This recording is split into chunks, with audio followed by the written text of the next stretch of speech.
Columbus used to be regarded as a hero. However, due to the many evil things he did and the destructive effects of his voyages on the Native Americans, people have quit regarding him as such. At first, I wasn't sure what horrible things he did, so I did some research and would like to share what I found. Some background first. There were many things in Asia that people wanted to buy in Europe, but the journey across land was too dangerous, so people tried to travel through the sea. But they had to go around Africa and the Middle East. People didn't want to go through there because these lands were inhabited by Muslims.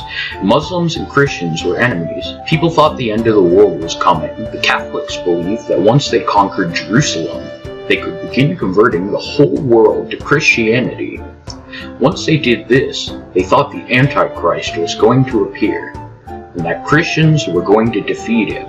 Because of this, people wanted to find a new travel route to Asia. Christopher Columbus was born in 1451. He was the son of a wool merchant. So as a teenager, he got a job on a merchant ship.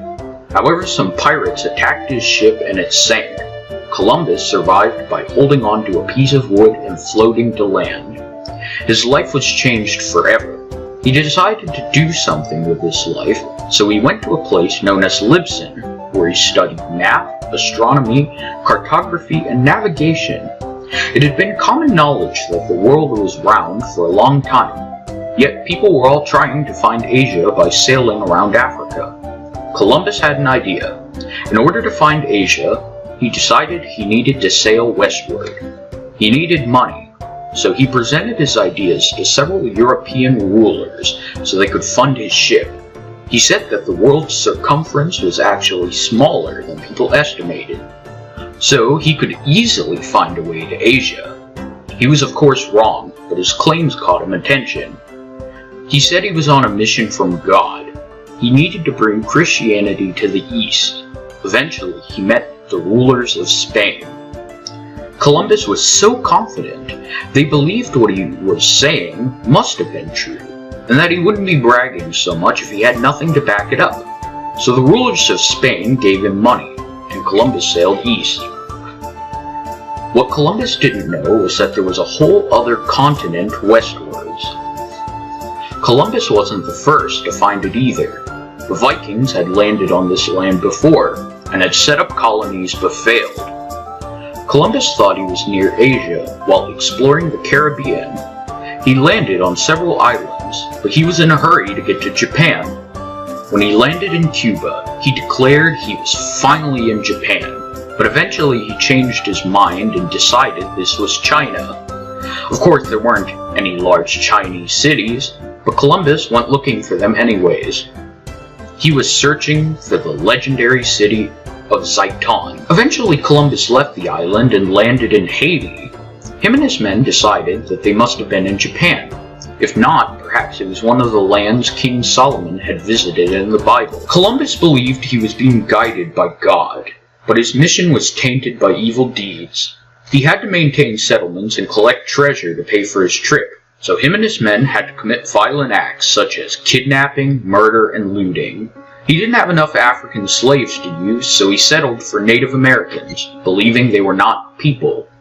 He considered his first voyage a success, so he left 40 men to maintain his new slave colony and return to Spain. The monarchs of Spain funded a second voyage for him to go on. When he returned to Haiti, his settlement had been destroyed, and no one knew what happened. He left his two brothers to rebuild the settlement and employed the slave labor of hundreds of Native Americans. He sent 500 Native American slaves to Queen Isabella. She was horrified. She said that any people that Columbus found were Spanish citizens, and that she would not have them enslaved. The gift was returned to Columbus. Columbus went on a third voyage. When he arrived in South America, he thought he had landed in India. Columbus captured thousands of slaves from Hispaniola and made them work in gold mines and on plantations. Other Native Americans were sold into slavery in Spain. He forcibly converted the Native Americans to Christianity. Columbus's men were brutal. They cut people in half, beheaded them in contests, threw natives into vats of boiling soap, and took infants and smashed their heads onto rocks. Many Native Americans were raped and made into sex slaves. An associate sent him the following letter. While I was in the boat, I captured a very beautiful Carib woman, whom the said Lord Admiral gave to me, and with whom, having taken her into my cabin, she being naked according to their custom, I conceived desire to take pleasure. I wanted to put my desire into execution, but she did not want it, and treated me with her fingernails in such a manner that I wished I had never began. But seeing that, to tell you the end of it, I took a rope and thrashed her well, for which she raised such unheard of screams that you would not have believed your ears. Finally, we came to an agreement in such a manner that I can tell you that she seemed to have been brought up in a school of harlots. Many Native American sex slaves were as young as 9 or 10 years old. Columbus allowed his men to use Native Americans as dog food. Butcher shops would sell native flesh. Native Americans were hunted down. Then they were killed and eaten by Spanish war dogs. One associate of Columbus said the following: "Such inhumanities and barbarisms were committed in my sight as no age can parallel," he wrote. "My eyes have seen these acts so foreign to human nature that now I tremble as I write." Many rumors were made that the Native Americans were cannibals to justify mistreating them. Some were true, but many were false, and Columbus was one of the first to start these rumors. When he visited the Native Americans, he claimed they were so peaceful they didn't even know what a sword was. After several months of the natives not cooperating with him, he started claiming they ate human flesh and drank blood. People in Columbus's colonies became fed up with him. First the Native Americans, then the European settlers whom Columbus exploited. Thus they rebelled. In order to quell the rebellions, Columbus hung these people. He cut up Native Americans and paraded their chopped up bodies in the streets. Finally, they had enough. Columbus was arrested and sent back to Spain. On his way home, he wrote a letter to the rulers of Spain. He said he still had faith in his navigational abilities, and that he was near a realm full of gold. He had not found the gold yet, but he knew where it was. He interpreted his journey according to the words of the Bible, and due to his letter, Columbus was pardoned, and they allowed him to go on a 4th journey. He explored many areas and made it to Panama. He took to calling himself Christ-bearer. He believed he would soon conquer Jerusalem and claim it for the church. He wrote a book of privileges, defending him and his family's titles and financial claims, and wrote a book of prophecies, which cited passages from the Bible. Evidence continued to grow that Columbus had not landed in India. However, he stubbornly continued to believe that he did, and that he was on a mission from God. He was forbidden to go back to the settlement where he was arrested. His ships were in poor condition. 2 out of 4 of them sank from shipworm, and he kept receiving resistance from the Native Americans. Columbus returned to Hispaniola. Eventually, he was shipwrecked at Jamaica.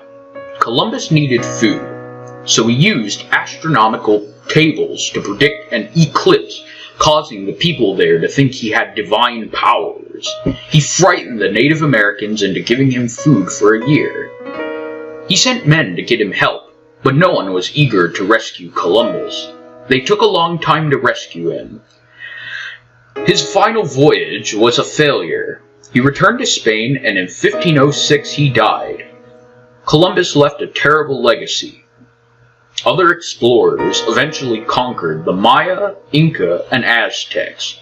The diseases he left killed off 90% of all Native Americans, leaving room for Europeans, and any remaining natives were kicked off their land.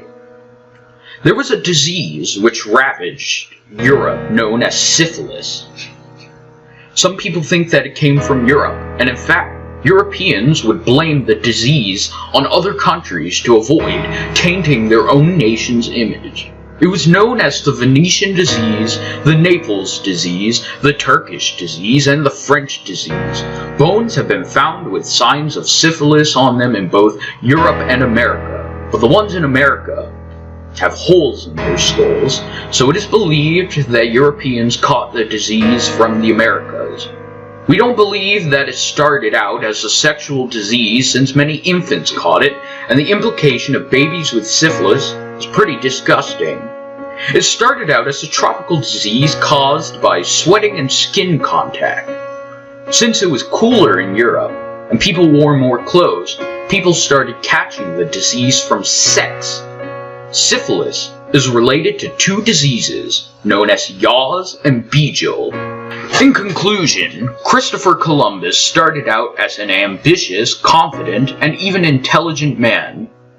But his dreams had to give way to the harsh reality of frontier life and of managing a settlement. Influenced by a false dream of being on a holy mission, and by the idea that the Native Americans were not people, he ended up enslaving thousands of Native Americans and killing them. Working for Columbus were many depraved men who committed many atrocities. Columbus's explorations left terrible effects that would haunt the Americas for centuries to come.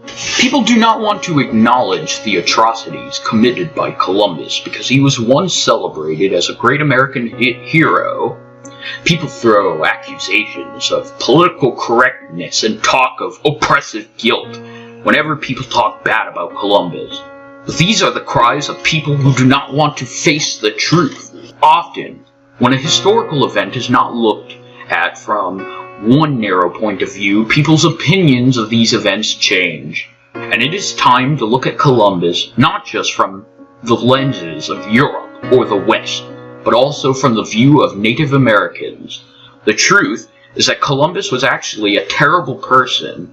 We should not celebrate a man who killed and enslaved thousands of Native Americans or forcefully converted them to Christianity. People ought to be informed about Christopher Columbus so that they are not ignorant to the things he did. People should obviously read about and remember him and even acknowledge the contributions he made to the world. But he should not be celebrated as a hero. I think that when considering whether we should celebrate Columbus Day or not, one should consider that Columbus Day is currently a federal holiday. I think it would be better if we had an Indigenous Peoples Day, dedicated to reflecting on the hardships suffered by Native Americans due to European colonization. Anyways, I hope you enjoyed this video. If you enjoyed it, and found it informative, hit the like button and subscribe to my channel, Brendanz Dystopia, to help support my content. I try to make videos every week. Thank you, and have a good day.